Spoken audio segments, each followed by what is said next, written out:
And then finally, Matt's giving seminar, but I'll let Matt. You won't?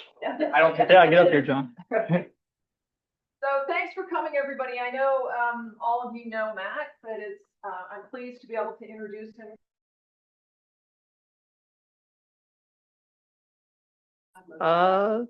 Fourth. You're in your fourth year? Yeah. Okay. Yeah. He's completed 3 years. Yeah. Correct. So he is well on his way into his dissertation. Some of what you're going to be seeing is some of that data. He's been working really diligently. This is interesting. This is a topic that he's picked that is a little bit out of my research area now, but I did research in this area years ago when I was a master's student. So I'm very familiar with parts of the topic, not the whole thing. So, but that's the one superpower that I have figured out that Matt really has. And I think a lot of people could learn from it. He's very good at networking, using his resources around him. In building this project, he has gone and found the people who could help him do that portion of the project so that the project would get done. And I think that's a really impressive skill set to be able to have the confidence to go do that and get the work done. So, but I'll let Matt go ahead and do the presentation. All right. Thank you. So I guess I'll go ahead and just kind of hop into it. Today I'll be talking about neurovascular coupling and the plight of lactate. And it's come to my attention talking with some of you that you don't know what the word plight means. It's not just you or you. It's been a few people. So plight is like a struggle or like a long journey that's kind of a struggle. So that's what we'll be talking about today. So first, I'll just do an overview. I'll talk briefly about myself and my journey here to Mizzou, my plight, so to speak. Then we'll get into some science, talking about neurovascular coupling and sleep restriction. Then I'll give you guys a little bit of a history lesson over what I like to call the plight of lactate. And finally, I'll wrap up by talking a little bit about lactate and its role in the brain. So I thought I'd start by talking just a little bit about why I think it is I chose to study exercise. And I think the best way to do that is to go all the way back to my childhood. So growing up, I was very involved in sports. I played soccer, football, and baseball. And I did all that basically from the age of 5 all the way up through high school and into college.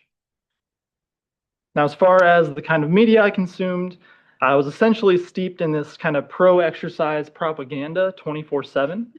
I watched movies like Rocky and Rocky 2, Rocky 3, and then here you can see Rocky 4, which is the best of all of them.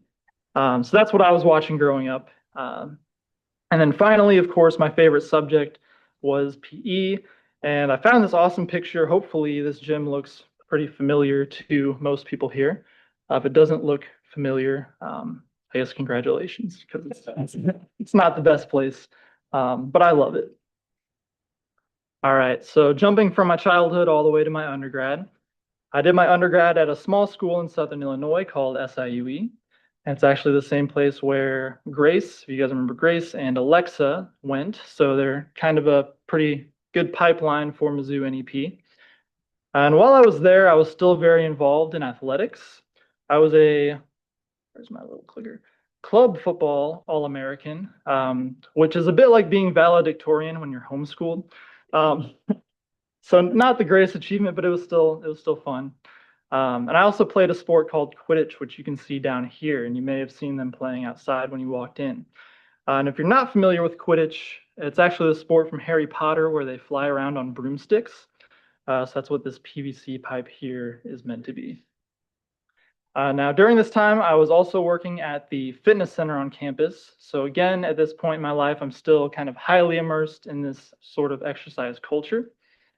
And then finally, but most importantly, this is also where I met my future wife, Glenna. And this is actually the first picture I have of her. And so that's why I chose to include this one. And as you can see, she's very excited to have won this vacuum at this trivia night.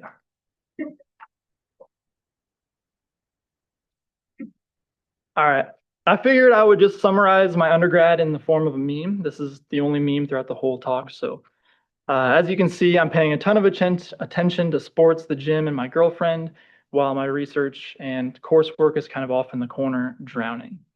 Now, if you were to redo this picture for me today, unfortunately, I think it would be flipped where I'm paying all my attention to the research and everything else is off in the corner drowning. Anyway, next we have my master's, which I also did at SIUE. And the first thing you can see here is that we have jogging and leisure activities. And now you might be thinking that this is what I did during my free time here. These were actually the first two courses I taught as a TA, jogging and leisure activities. So that was a pretty interesting introduction to my teaching career. At this time, I also worked in their exercise physiology lab, and this was really my introduction to kind of clinical exercise physiology. So my role there was to provide testing to the general public, things like DEXA scans, VO2 max tests, and RMRs, and I really, really enjoyed that. So that was great.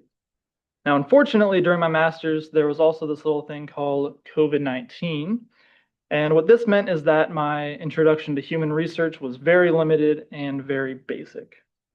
So when I was searching for PhDs, I really wanted to go to a place with kind of great research culture that would really push me beyond what I had done up to this point. And that's how I ended up here at Mizzou. Now, some of you may be wondering why I have a picture of Dr. Canali in the corner pointing up at this waveform. But hopefully, for those of you who pay attention during orientation, this looks a little bit familiar. So each year, Dr. Canali shows this figure, and it's meant to represent sort of the psychological ups and downs that we experience as grad students. And the idea is that we're supposed to kind of maintain this yellow line in terms of our headspace. So I figured, what better way to talk about my time here at Mizzou? So things started off on a bit of a low note when I first got here. And I know I have somewhat of a reputation of being someone who doesn't really stress out very much. But I can promise you that this was not the case in the fall of 2022. I was new to town. Everything here was new to me. I was taking a 5-credit-hour biochem class, and then on top of all of that, my wife and I were planning a wedding. It was probably 90% her planning, but we were still planning a wedding together. And so this was a very stressful time, to say the least. Now, that all changed later that fall when I actually got married. And I can honestly say that this put an end to all of that other stress that I was just talking about. So that was great. The next sort of downturn came in the summer of 2023. And many of you probably don't even remember Alan, but he was my mentor when I first came here. He was the only other member of the Canali lab, and he really kind of showed me the ropes of the NEP, so to speak. And unfortunately, this summer, he left to go home to Ireland for a week, never to return. He's not dead, by the way, in case that needed clarifying for those of you who don't know. He had a visa issue and he's stuck in Ireland. Yeah. Anyway, those shoes were soon filled by two members of the Limburg lab, Dane and Brian. You all know Brian, most of you probably remember Dane. And they stepped up and took over Alan's role in mentoring me. And so for that, I'm extremely grateful. Then later that year on Christmas, my car got stolen. And I don't really have much else to say about that other than it really sucked. But the following Thanksgiving, last Thanksgiving, the cops found my car. So I guess it's all right. Everything kind of worked out. So all this is to say, I've had my fair share of ups and downs during my time here. But honestly, I don't think I would change a thing, and I've really, really enjoyed my time here.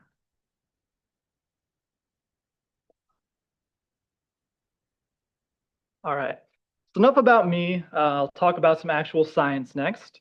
So in the next few slides, I'll be talking about neurovascular coupling and what it is, how it works, how we measure it in humans, and then how it changes in sleep restriction. I promise that Where's Waldo will make sense in just a little bit, so stick with me. Okay, so I figured I would just start by defining neurovascular coupling.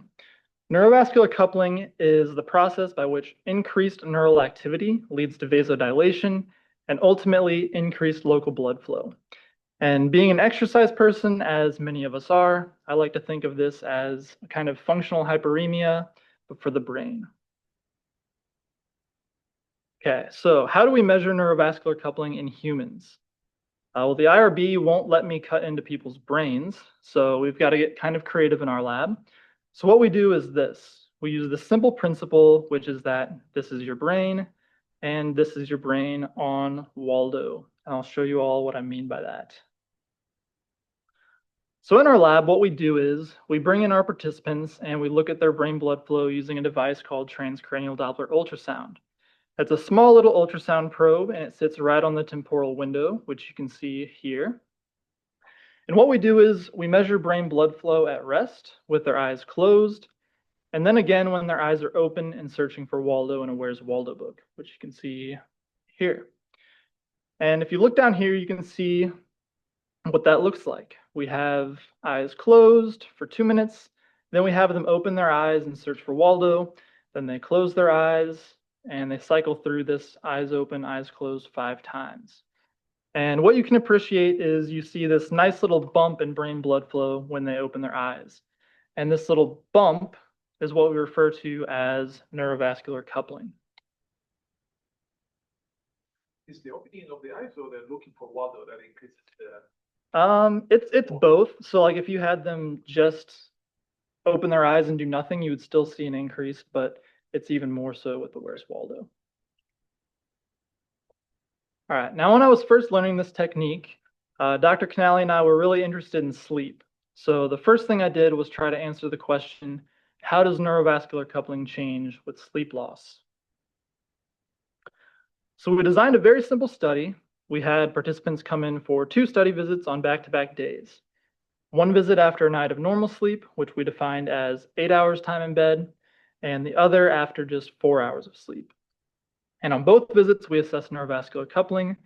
And the idea here is that this 1 night of short sleep would acutely impair neurovascular coupling. And here are the results of that study. So you can see here that yes, in fact, 1 night of shortened sleep did significantly reduce neurovascular coupling. And then here on the far right, we can see the time course data for that. So here in the gray, you can see the control participants. They open their eyes, they start to search for Waldo, and you have this nice robust bump in cerebral blood flow. But then if we look at the sleep restricted group, that response is significantly reduced and almost gone. So from this, we were able to conclude that just 4 hours of acute sleep restriction significantly reduces neurovascular coupling. And so the next step with that was to figure out why. Now, when it came to possible mechanisms, we had several to choose from, which you can see here.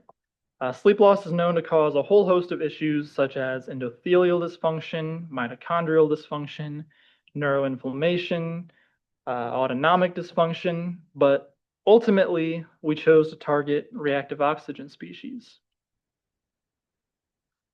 And we did so by using the antioxidant resveratrol. So for those who don't know, resveratrol is a polyphenol with antioxidant properties. It's been shown to reduce reactive oxygen species and improve vascular function in humans. It's found naturally in grapes and red wine. And best of all, we were able to get it for around $30 off of Amazon rather than going through the university pharmacy.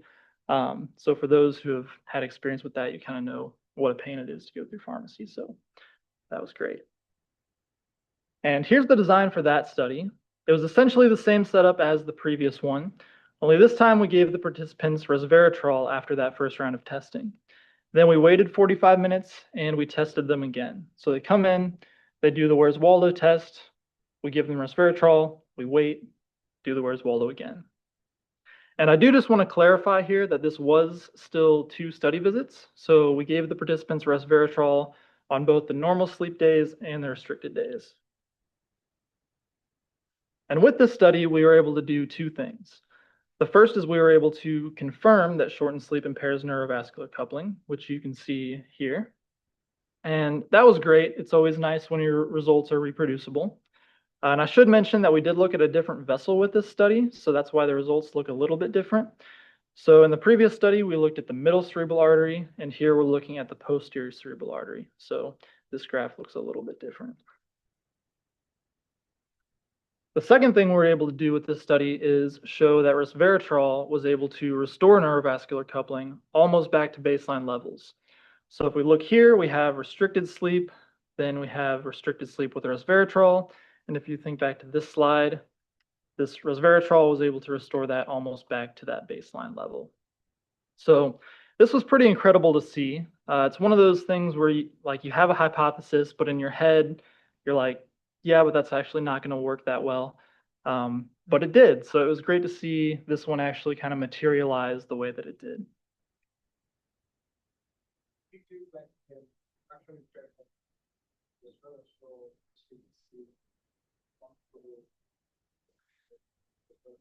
Like an ANOVA between.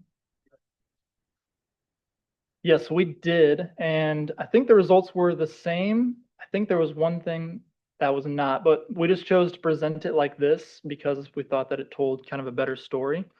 But I do have that data somewhere, so I can show you. Yeah, Dr. Parks. That was just based off of previous studies that had looked at like flow-mediated dilation with resveratrol, and they saw effects after 45 minutes, so that's what we did there.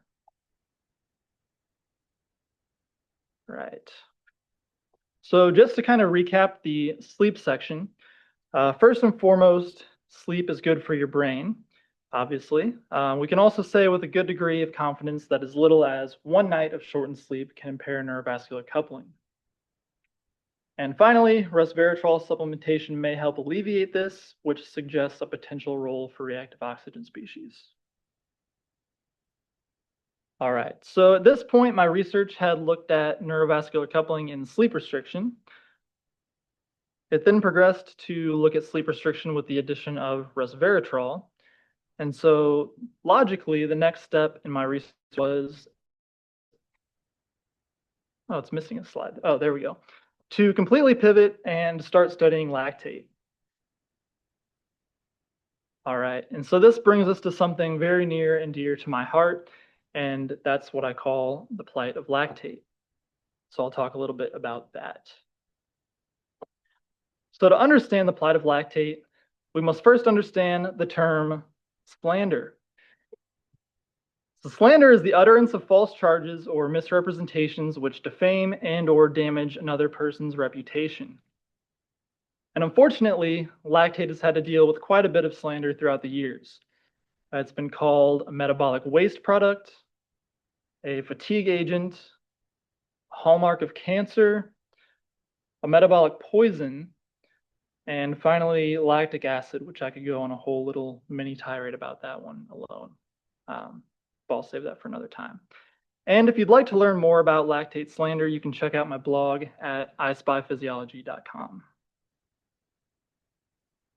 All right, so lactate was first discovered in the late 18th century by Swedish scientist Carl Wilhelm Scheele, and he made the discovery while studying spoiled milk, which led him to originally call lactate milk sera or acid of milk. So not the greatest start for lactate, but after being called acid of milk, there's really nowhere to go from there but up. And then I figured I would also just mention some of these other contributions this man made. He also discovered oxygen, which is kind of important. He also discovered glycerol, as well as the elements tungsten, nitrogen, and chlorine. And he did all of this in, again, the late 18th century, so pretty impressive.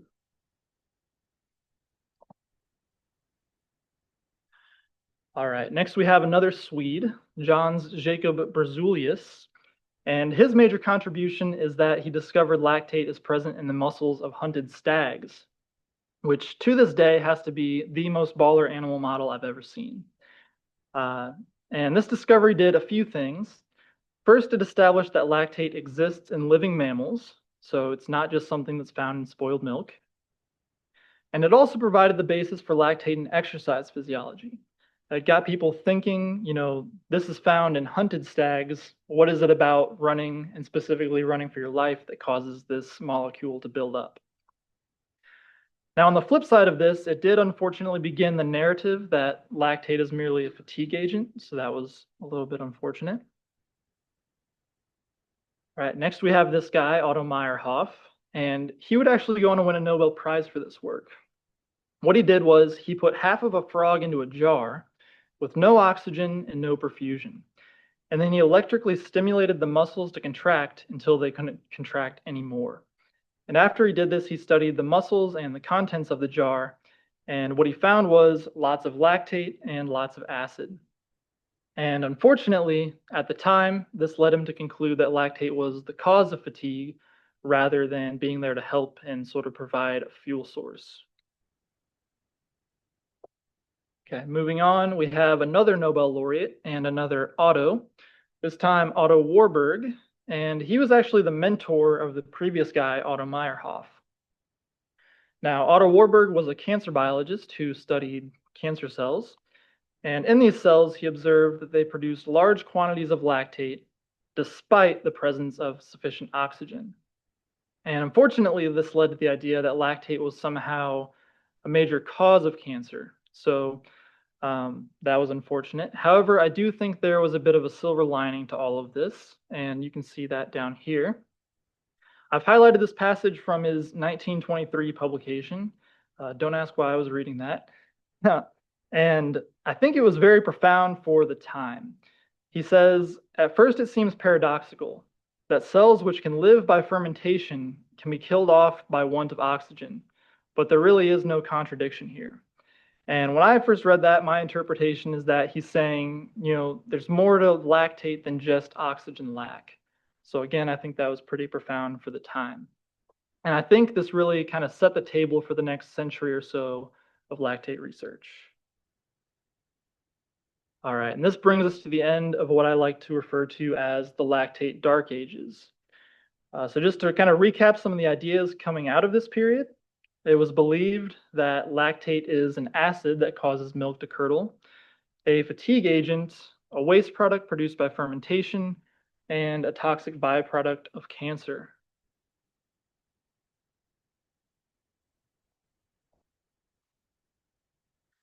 All right, coming out of this period, we entered what I refer to as the lactate renaissance, where people really started to have kind of more nuanced ideas about lactate.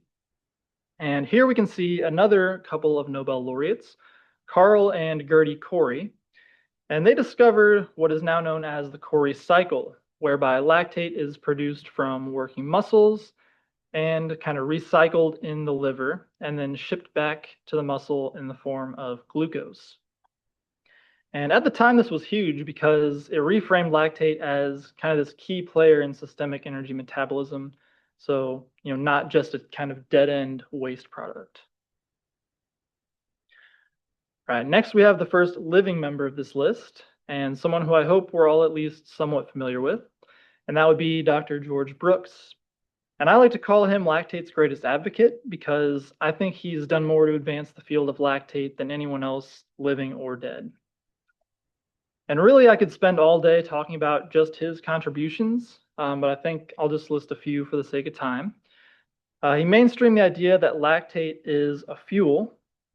He's done and is still doing incredible work on lactate shuttling. In particular, he's shown that there's a mitochondrial lactate shuttle where lactate can actually be directly oxidized once it enters the mitochondria. So that's pretty cool. And then finally, he's also done great work in highlighting the numerous benefits of lactate, which you can see pictured up here. And this is from one of his recent review articles. So you can see all the benefits of lactate up here. And then down here, burning in the fire, you can see all the old misconceptions of lactate. And just kind of one more note about Dr. Brooks. A few years back, he did a podcast with Peter Attia. And it was actually Alan who first found this video and mentioned it to Dr. Canali. Then Dr. Canali mentioned it to me. And this podcast is ultimately what led me to shift my research. At the time, I was still pretty heavily involved in doing sleep research, but when I saw this podcast, I kind of knew, I had to switch to lactate. So this was sort of one kind of final gift from Alan, from beyond the grave, so to speak. Again, he's not dead, he's just stuck in Ireland. All right, and the final person I'd like to talk about is a little lesser known of a scientist, but one who's greatly influenced my own work. and that would be Dr. Diarmuid Smith. And his big claim to fame is that he was able to show that when there's a sufficient supply of both glucose and lactate in the brain, that the brain will preferentially use the lactate and spare the glucose. And so this is PET scan data here. So whenever they infused lactate, the glucose metabolism decreased and actually had a glucose sparing effect. And I didn't include them, but there are several other studies in preclinical and cell culture models that kind of support this idea of lactate being this kind of preferred fuel in the brain, and specifically in neurons.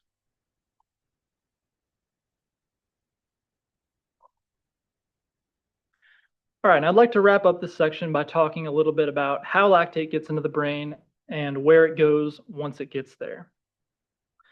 So there are two main ways that we can get lactate into the brain. The first is that astrocytes take up glucose and then convert it to lactate, then shuttle it to neurons. And we call this method the astrocyte neuron lactate shuttle. And this is primarily what's used at rest, so all of us here. And the second way is that lactate can just cross the blood-brain barrier itself and be taken up directly by neurons. But this usually only happens during periods of stress when blood lactate is elevated. So you can think exercise or trauma or just really intense cognitive activity. Okay, so to recap the lactate renaissance, which I believe is still taking place, we've since come to realize that lactate is not an acid. It's actually a fuel.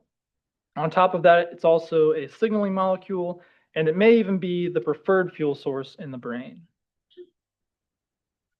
All right. And the last thing I'd like to talk about today is my own work on lactate. So what I've been working on for the last year or so.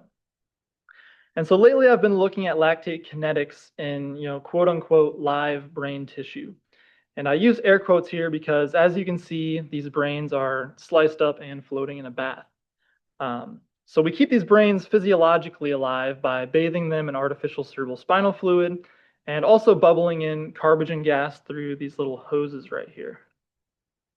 And what we did here was we incubated these brains in ACSF, artificial cerebrospinal fluid, containing different amounts of lactate. And then we measured lactate and glucose every 30 minutes for 2 hours.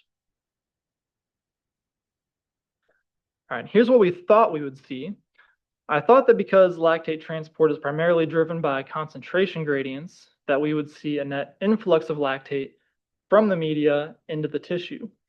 And I also thought that this influx would increase as we added more and more lactate. So, as we're driving up that concentration gradient more and more, I thought we'd see more lactate going into the tissue. What we actually saw was quite the opposite. It turns out we saw a net efflux of lactate from the brain into the media. So the brain was producing more lactate than it was taking in. And the more lactate we added, the greater that efflux was. And you can see that down here. First, we have the control condition where we added no lactate and it produced about 1 millimole of lactate. Then we added 1 millimole and that number increased. And this trend continued all the way up through our 5 millimole condition, where you can see now we're adding 5 millimoles to the media, and now the brain tissue is producing about 3.5 millimoles of lactate. And on top of that, what was really interesting is that lactate had the opposite effect on glucose. So you can see that here, that by adding more and more lactate, we actually saw decreased production of glucose. So as I mentioned, this was kind of the opposite of what we expected, so I'm extremely interested as to why this is. So if anyone has any ideas, I'd love to hear them afterwards.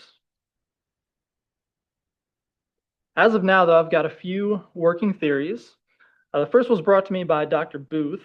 So I shared this data with him, and he took one look at it, and he said, oh, it's a feed-forward mechanism. And I think Dr. Canale said something similar. So right now, to me, that seems most likely. It's also the most exciting potential option, so maybe I'm a little bit biased.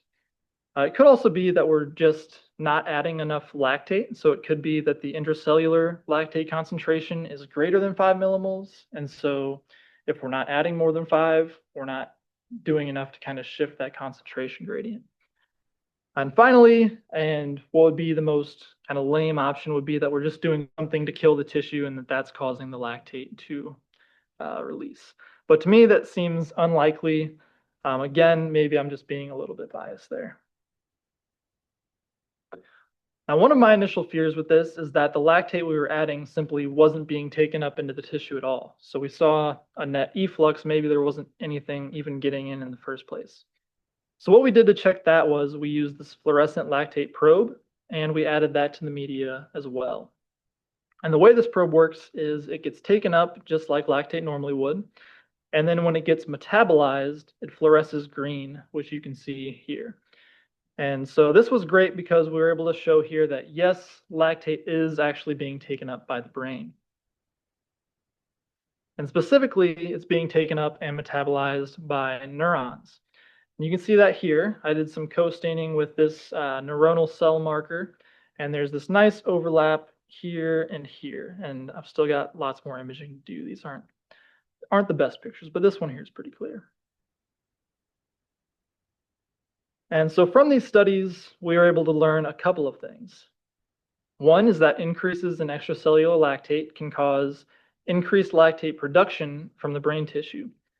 And two, that the opposite is true for glucose.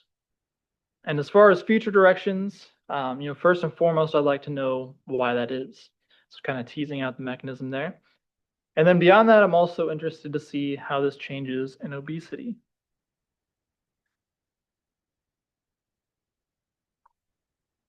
All right. The last thing I'll attempt to do here is kind of tie all these themes together. So I've been talking about neurovascular coupling, lactate, neurons, TCD, all these things. How does it all tie back together? So the general idea here is that we know lactate fuels neurons, and we know neurons facilitate neurovascular coupling. So it seems to me like it would follow that increased lactate would cause increased neurovascular coupling. Now, luckily, there's this thing we can do to increase lactate in humans, and it's called exercise. So I wanted to know, could exercise-induced lactate fuel neurovascular coupling? And again, the idea here is that maybe when we exercise, that lactate can provide extra fuel for our neurons and ultimately improve neurovascular coupling. And here's the study design for that. It was pretty straightforward. We brought the participants in and we did our neurovascular coupling assessments. This time we added in some cognitive challenges on top of the Where's Waldo. So we did these three: pattern comparison processing, visual reasoning, and picture vocabulary.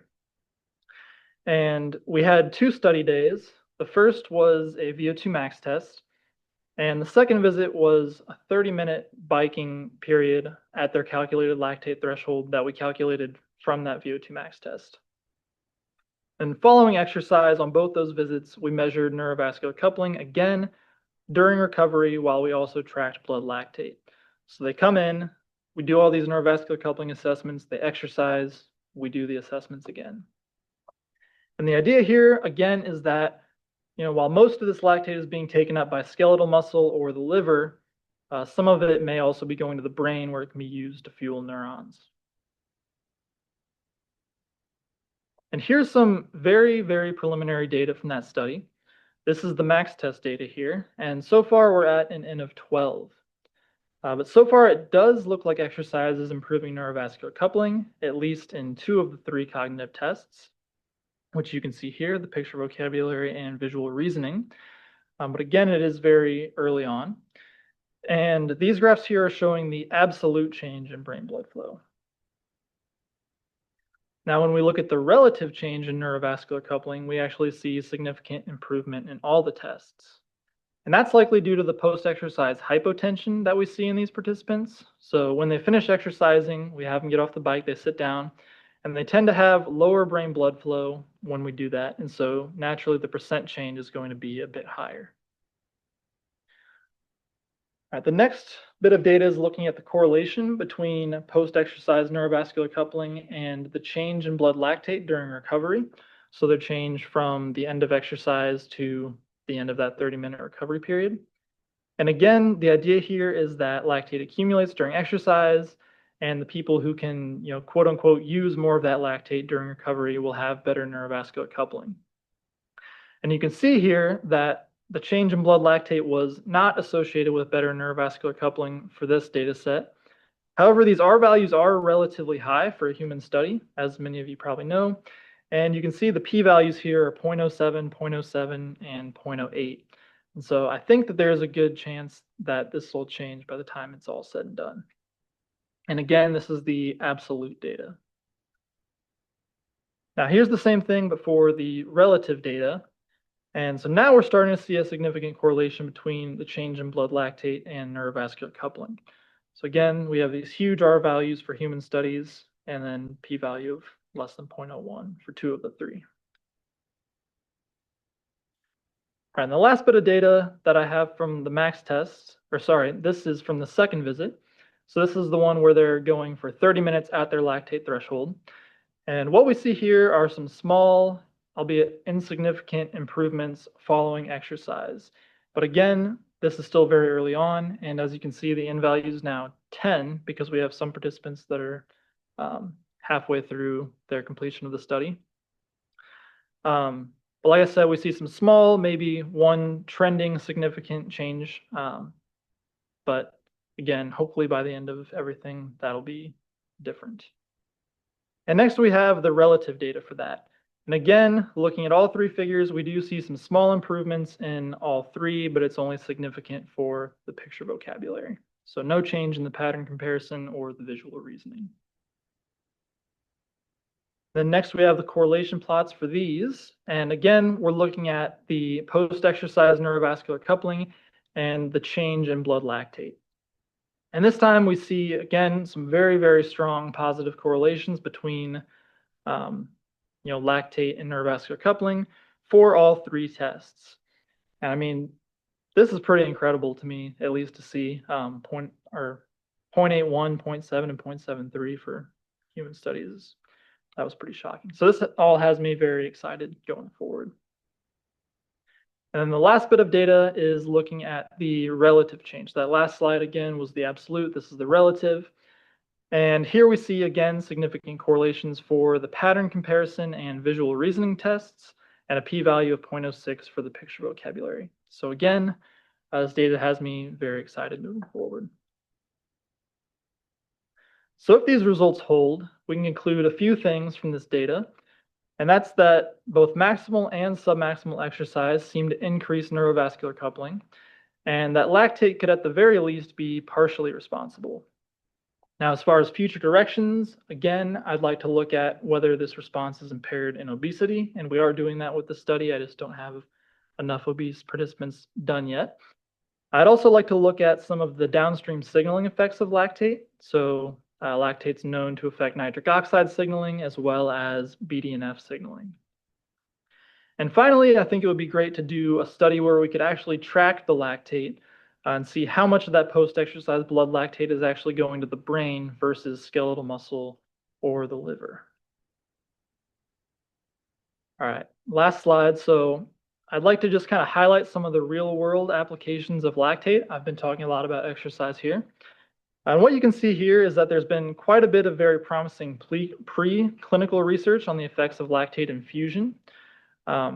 And I know currently there are some ongoing human studies looking at lactate infusion post-stroke or post-traumatic brain injury. So really, I just wanted to kind of share this with you guys just to kind of let you know that lactate is useful beyond just exercise. You can actually infuse it and use that as treatment.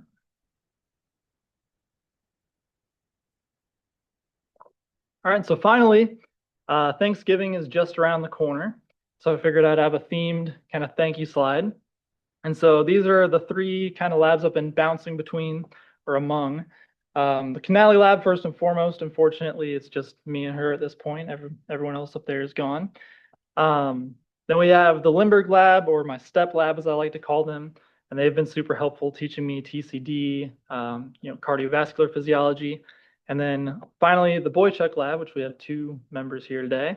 And they've been great. They've kind of welcomed me in and shown me, because I had no experience with any rodent work at all, so they've been showing me that. And then I have to mention my life coach, Dr. Frank Booth, who I think is here on Zoom somewhere. All right, and that's everything. So thank you, guys.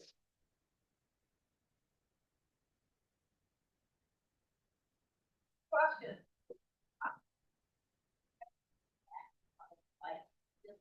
Yeah. understand that. Just tell me when to stop. So, there you go. Yeah. Okay, I'll go to the first one. Ah. Why is there a negative? Okay, so I just. So- You start with great wiggly pictures. I'm trying to figure out how you got it. Yeah. So this is the lactate change. So from end of exercise when it's elevated to the end of recovery. You're subtracting baseline minus problem. You get it? No. So this is they come in, they exercise. We're measuring their blood lactate the whole time. And so their blood lactate at the end of exercise versus at the end of the 30-minute recovery period. So it's decreasing over that 30 minutes because they're clearing or removing their blood lactate. Yeah. Use your exercise as a stimulus to raise it. Correct. And then you're watching that drop and you're calling back clear. So yeah, so I was very yeah, I was very yeah. Actually, I had clearance, and we were very careful to not call it clearance. Yeah. That's from the plasma compartment. That's muscle and liver and. Correct. Yeah. So that's why we kind of added all the rodent stuff on top of that because with that we can just take a brain and put it in lactate. Whereas here we don't know how much is going to the muscle, how much is going to the liver, how much is going to the brain. Yes. Yeah, correct. So that's what we are able to look at here. And so that's just the chain, that's the peak brain blood flow. So during the neurovascular coupling, we have them, like I said, start with their eyes closed, and we're measuring their middle cerebral artery velocity. Then they open their eyes, and then the peak brain blood flow during that eyes open period, that's what that is.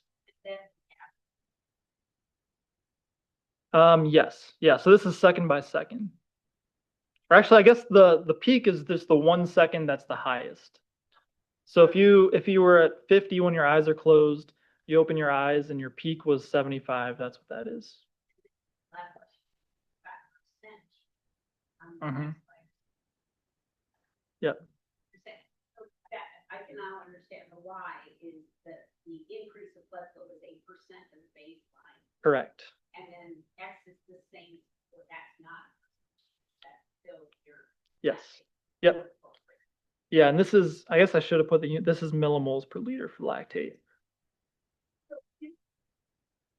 Long way from lactate leaving the blood to look at walls. I mean, that's Mhm. why that further, because you got so many. Yeah. Yes, it's exciting. It would be so cool to do a study where you could actually track the lactate, see where it's going. Yeah. So maybe someday. Yeah. Yeah. Follow-up question, please. Can you repeat how you think that the exercise-induced hypotension is affecting your readout of cerebrovascular conduct? So just the percent change, I think. So if basically the idea is that if the value is just lower for any given increase, the percentage is going to be higher. Yeah, so that's why I want to make sure that's not affecting your readouts in a way that yeah. So I would. misled by the. Yeah, so I will be, hopefully, I'm learning right now to kind of analyze, looking at how the change in blood pressure affects, a given change in cerebral blood flow. So hopefully I'll have that data going forward as well. Yeah. Yeah. You met with Tiago a couple weeks ago. I'm using that software. So hopefully, once I learn that, I can apply it to mine. And have you considered doing lactate clamps or lactate infusions to mimic an exercise? Yeah. Yeah, so that has been done, and that was something we were thinking about. It kind of came down to money. We were worried we would have to pay a physician to be there if we did that, just because neither one of us had ever done that before.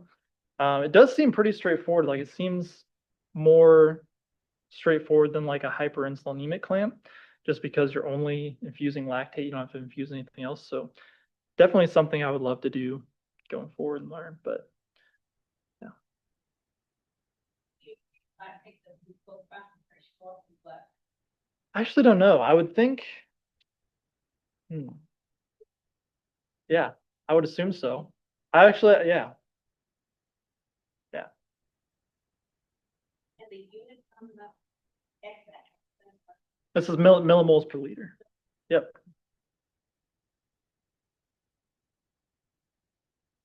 Yes, Caitlin.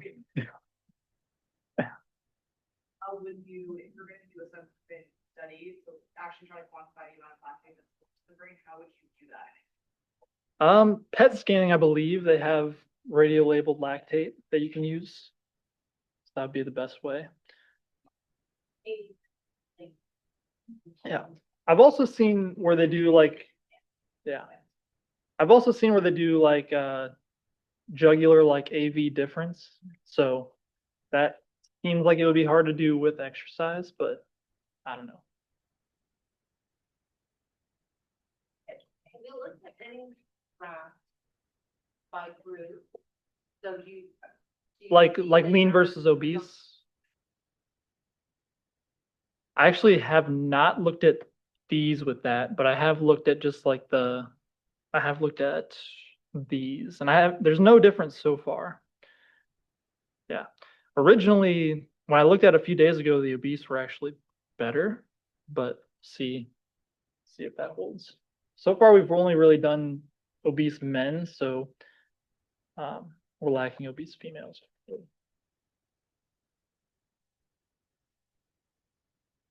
Yeah. Curious, back to your sleep restriction and neurovascular coupling. And the resveratrol data is very cool, but when I think about when I'm sleep restricted and you ask me to do something, I can't drive, my eyes just don't move. So thinking like back to the muscles, there's a lot less stimulus when you ask them to open their eyes and look on where's Waldo. If you track their eye movement to like, make sure that they're maybe just not moving as much, not searching as much. That's why you have the hyperemic response. I'm sure that could be done. I know nothing about eye tracking, but sure that could be done. That'd be cool. Yeah.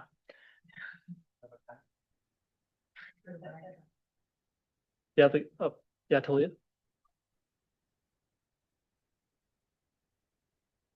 People sleep also better after they first very well. No, they were not. Yeah. One time, 45 minutes longer. Better. They're the same people. Yeah. Yeah. So the visits were back-to-back days. So they come in. Did I? Darn. Yeah. Not group. Same people. In a normal. No, you don't see an improvement beyond baseline. It only has kind of that restorative value once you impair it. Yeah. John? I don't know if Waldo would be the best, like stimulus but was there like a decline in time to find Waldo performance following sleep restriction? So we don't have them tell us. We don't really look at the performance on these tests. We're just interested. It's the act of searching that we care about. The act of searching is what's going to stimulate the blood flow. I guess it would be interesting to do a study where you look on the performance, but we just care about. Yeah, that would be interesting. Almost. That's interesting.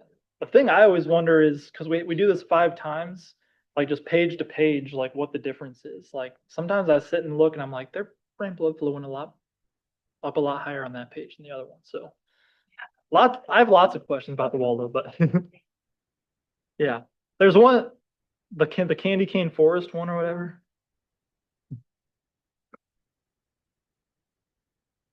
Think about what grass can do every day, and it's not local. Like, think about the amount of glucose oxidation and blood flow and all of that when that is happening when you're studying or when you're. Yeah. I mean, that's a relatively benign activity to me. Real time. Mm-hmm. Yeah. Alexa. Was the short sleep, do we shorten sleep on those next? Nope. So they just it was just one end. Yeah, we didn't do 2 hours on each end.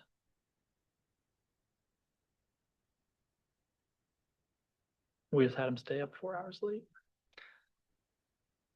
which they actually didn't seem to mind too much. Yeah, we didn't have anybody that came in that was like completely like a zombie. So even just that, so it was kind of crazy because I mean, it was 4 hours sleep restriction, just that little bit. We saw huge differences.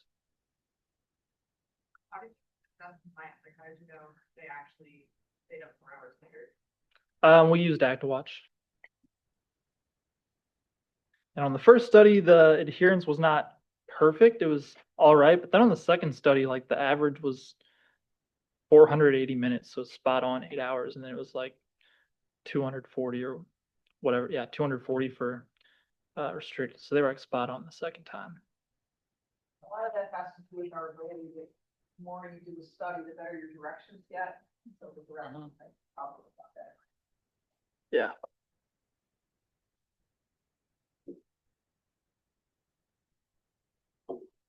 What's it have to look like? Is it on computer? So it's on an iPad. Let me see. You can kind of see one there. So there's 3 tests. The pattern comparison processing, it shows 2 different pictures and you just tap yes or no whether or not it's the same. And so there will be like subtle differences between the two. Then the visual reasoning is like a pattern. It'll have like 3 pictures and then you select the fourth to kind of fill in the pattern. And then the picture vocabulary, which is kind of everyone's favorite. Tash is laughing because she's done it. It's 4 pictures and it'll say a word. And then you have to tap which one best fits the word that it said. And the words are kind of ridiculous. And the better you do, it's like adaptive. So the better and better you do, the harder and harder it gets. So it can be kind of fun. These tests are from the NIH. Yeah. Right? That's where we select. Yeah. Follow-up question. So each subject underwent 2 exercise tests, the max test and the lactate threshold test. Mhm. So in one condition and during the max test, there was greater production of lactate compared to the lactate threshold. So Correct. technically, maybe you have a comparison there of interest. That the situation in which there was more lactate production, perhaps there was better neurovascular coupling afterwards compared to the Yeah. So that. Yes. Yeah. So that's kind of the idea. So we wanted to have one where it's maximal, and then also you have like the changes to blood pressure that come along with that as well. You have a within subject comparison there, right? You have a within subject, and you did a nice job with a scatter plot, the correlation there, but you could also do a comparison within subject. Is there a better neurovascular conductance following a high lactate production? Yeah. Yep. I plan on doing that. And so these are actually, I don't know why I'm pointing at the screen. That's actually accurate, that graph right there. So this is the blood lactate for the time course of the recovery for this is the max test. And then this is the one for the submax. So you can see they're peaking at like 3.5 here, whereas they're peaking. They're different absolutes, but you have to realize like a max test is relatively short, right? So the exposure to that high value is in a very short period of time, where over the 30 minutes, it's pretty much it rises up pretty constant. So it's a different exposure to that.